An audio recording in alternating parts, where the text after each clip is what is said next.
Hey, good morning. Happy Wednesday, everybody. Back with you this week for another edition of Coffee with PC. Yep, got a new coffee mug.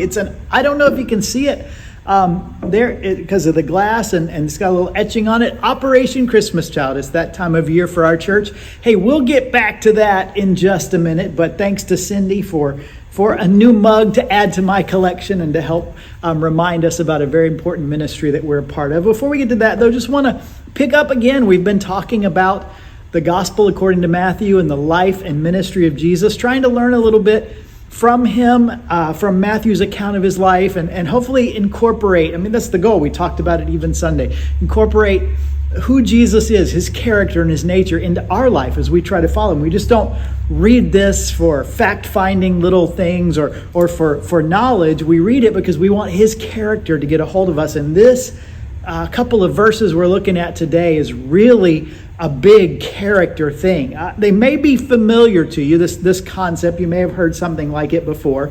It's in Matthew 18 where we've been, verses 21 and 22. These are the couple verses. Let me just read them, see if you recognize them, and then we'll talk about them. It says, "Then Peter came to Jesus and asked, 'Lord, how many times shall I forgive my brother when he sins against me? Up to 7 times? And Jesus answered, I tell you, not 7 times, but 70 times 7, or some versions 77 times.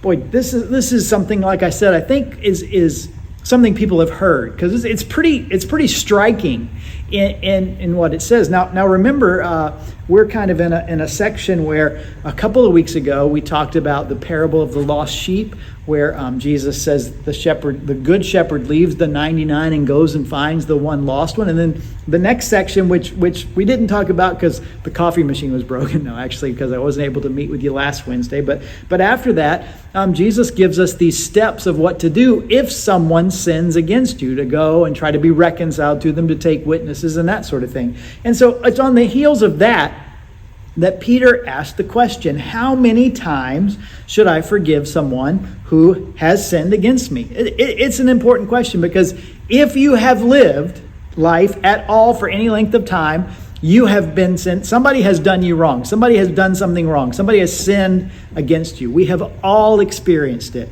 We've been lied about. We've been lied to. We've been gossiped about. Maybe we've had some physical assault of some kind. Some people have all sorts of things that would be sin against us. And when those things happen, it's something that's difficult that we have to deal with. And one of the things that Peter wants to know, because Jesus had just talked about, hey, this is the process if somebody sins against you, to go and confront them and tell them what's happened, and hopefully you can be reconciled. Peter's like, how many times do I have to do that? How many times do I have to go back to someone, and when they admit they're wrong and ask for forgiveness, forgive them? And Jesus, I think Peter thought he was being generous. See, what was going on behind the scenes, maybe that we know or don't know about, is there was some rabbinic tradition. These were the Jewish rabbis that write about forgiveness and God and different things. And one of the rabbinic traditions was 3 times. If someone sins against you 3 times, you have to offer him forgiveness. But after that, you're not bound by it anymore. And so Peter comes and maybe thinks he's being very generous. He is offering 7, which is more than twice 3 times. So maybe Peter is thinking, hey, look, I've got this big-heartedness. I know, Jesus, this is important to you because you've just talked about it.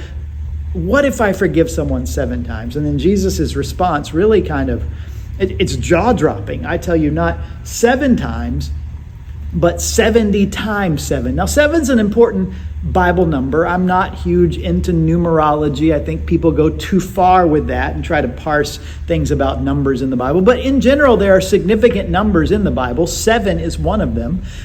We see it a lot of times throughout the scriptures, even in the beginning. There's 7 days of creation. And maybe that's a good place to start, because one of the meanings behind the number 7 at times in the Bible is completeness, that on the 7th day it was finished and God rested from his work.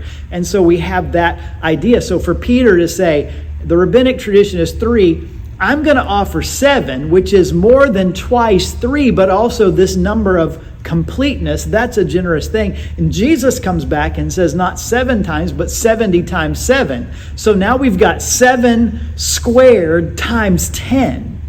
If 7 is an important number, 7 squared is an important number, and 10 is another number that again, I'm not getting too much into it, so this isn't a numerology excursus, but you can see Jesus just ups the ante. And obviously, the point is, we would all agree, when we get to that point, it's too many to keep track of.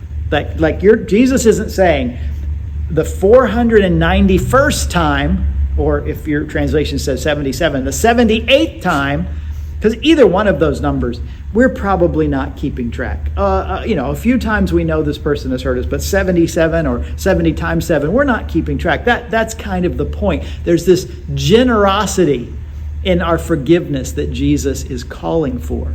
But there's another story that I wonder if is not connected, kind of a thing behind this that might be in mind, because these numbers show up, these very similar numbers show up in the very early pages of the Bible, actually in Genesis chapter 4. And this time it's on the lips of somebody whose name is Lamech. He's early on, Genesis chapter 4, in the line of Adam and then Cain, and we've got the creation, we've got the fall, we've got Cain kills Abel, and one of the things that happens is Cain is protected and he's worried, I've killed my brother, what happens if people come to get vengeance on me? And God says, I'm going to set aside a mark for you, and you will, if anybody avenges you, I will avenge it 7 times. And then not too long after that, a couple of generations later, Lamech comes along and says, Cain is avenged 7 times, I will be avenged 77 times. So these numbers 7 and 7 show up early on in the Bible, but not in the point of forgiveness. No, these are more kind of the basis side of human nature, the base of who we are, that desire when we've been hurt to retaliate, that desire when we've been wronged to get even, that desire for vengeance or to avenge a wrong. And notice what Lamech says is, I'm not just going to get even, I'm going to multiple times more do harm to anybody that harms me than they did to me. I mean, this is an exponential sense of vengeance. And I can't help but wonder if in Jesus's words and his mind, and maybe even in the minds of those hearing it, like Peter, who would be very familiar with the Hebrew Bible, the Old Testament, and this story, that Jesus is pulling this, but he switched the meaning. It's no longer unlimited vengeance. It's no longer about getting even. Now it's a generosity in our forgiveness. And really, isn't that the whole point of who Jesus is? Because if I'm honest, I have lost track of the number of times I've had to go to Jesus and go to God and ask for his forgiveness. I will say, without a doubt, it is more than 490 times. I'm certain in my life, my 50 plus years, 56 years of life, over 490 times I have done something wrong that I had asked Jesus for forgiveness for. I've done maybe not that many this week, don't hear me say that, but even this week, things that I have to say, God, I need to ask your forgiveness. I was wrong. Would you forgive me? Would you restore me? We understand. And God's forgiveness, God isn't up there with a tally sheet going, up, Charles, I gave you 490. That's 491. Sorry, I'm done with you. No, his forgiveness is incredibly generous to us. And it's his example, we'll talk about that next week, that we want to follow in how we forgive others. Because when we truly understand how much God has forgiven us, then the forgiveness we offer to others is a little bit easier.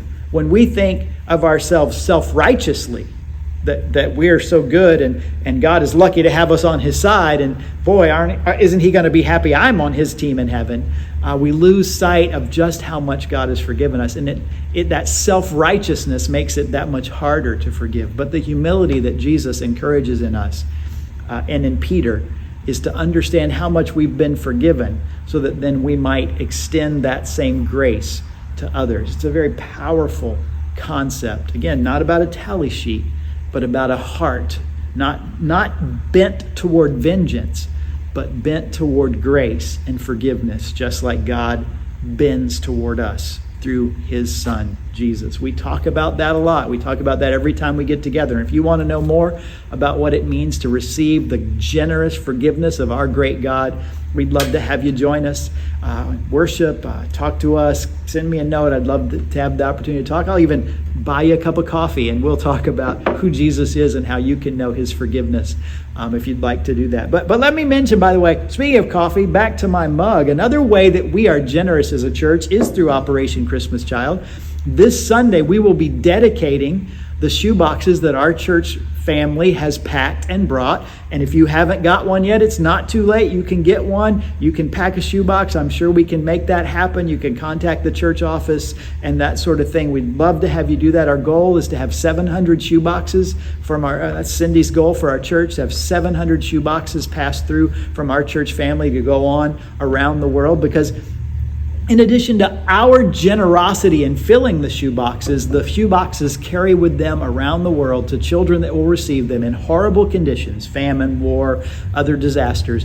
In horrible conditions, they'll receive the good news of the generous forgiveness that God makes available to us through Jesus. We have an ability to share that message, kind of not first person, but second hand through these shoe boxes. So let me encourage you, if you haven't already, to do that, and I will add another mug to my collection. That's about all I've got for you today. I'm going to let you get on about your day. Hope it's a good one for you. As always, would love to see you with us on Sunday. This Sunday we'll be in the Sermon on the Mount, learning more about the ways of Jesus, the teachings of Jesus, and how we can be more like him, how we can have his character grow in us so that we might be generous in our forgiveness of others, because we will be wrong. So those are my thoughts for today. That's my encouragement for today. Drop me a line. Come join us on worship on Sundays, 9 o'clock. We'll stream it as well. Either way, hope to see you. Hope to meet you soon. Take care.